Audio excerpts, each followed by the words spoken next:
Hi friends, bagara rice ఒకసారి ఇలా try చేయండి. అంటే ఎవరు ఇలా ట్రై చేసి ఉండరు. ఫస్ట్ టైం ఇలా నేను చేస్తున్నాను. ఒకసారి ఈ టేస్ట్ కూడా ట్రై చేయండి. ఆనియన్స్, పచ్చిమిర్చి, జీడిపప్పు బాగా యాగనివ్వాలి.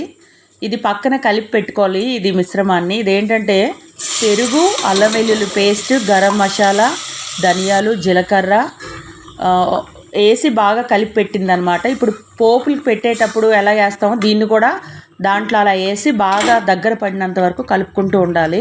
ఈలోగా పక్కన రైస్ పెట్టుకోవాలి.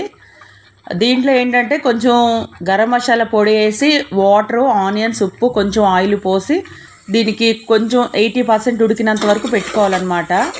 అంటే అందరూ బగారా రైస్ ఏంటంటే 1కి 2 వాటర్ వేసి పెట్టేస్తారనమాట కుక్కర్లో.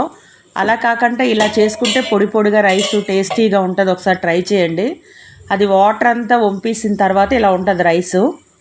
ఇప్పుడు ఇది చిక్కగా దగ్గర పడింది కాబట్టి దీంట్లో ఇప్పుడు ఆ రైస్ వేసుకోవాలన్నమాట.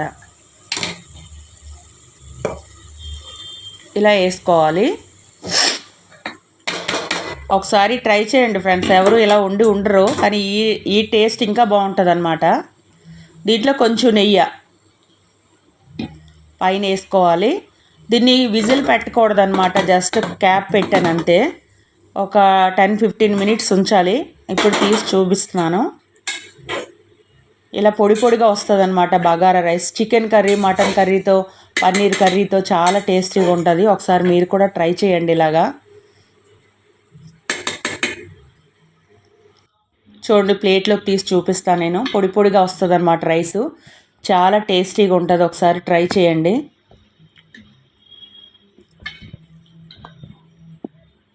బగారా రైస్ ఒక్కొక్కరు ఒక్కొక్క టైప్లో చేస్తారండి. చాలామంది ఏంటంటే బగారా రైస్ 1కి 2 వాటర్ పోసి కుక్కర్లోని కానీ లేదా వేరేగా వండుతుంటారు. ఇలా ఎవరు వండి ఉండరు. ఒకసారి ఇలా కూడా ట్రై చేయండి.